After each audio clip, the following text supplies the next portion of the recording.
এক ঘন সবুজ জঙ্গলে থাকত একটি ছোট কচ্ছপ আর একটি দ্রুত গতির হরিণ। দুজনই একই নদীর ধারে থাকত, কিন্তু তাদের জীবন ছিল একদম আলাদা। হরিণ ছিল খুব দ্রুত আর চঞ্চল, সে সব সময় দৌড়াতে ভালোবাসত। আর কচ্ছপ ছিল ধীর কিন্তু খুব ধৈর্যশীল। একদিন জঙ্গলে হঠাৎ প্রচণ্ড বৃষ্টি শুরু হলো। নদীর পানি বাড়তে লাগল, চারদিক ভিজে গেল।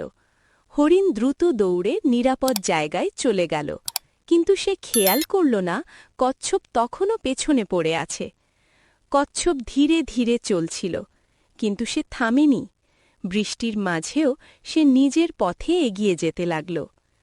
কিছুক্ষণ পর হরিণ বুঝতে পারল একা নিরাপদে থাকা মানেই সুখ নয়। সে ফিরে গিয়ে কচ্ছপের পাশে দাঁড়াল। শেষ পর্যন্ত দুজন একসাথে নিরাপদ জায়গায় পৌঁছাল। সেই দিন হরিণ বুঝতে পারল দ্রুততা নয়, ধৈর্য আর একসাথে থাকাই আসল শক্তি।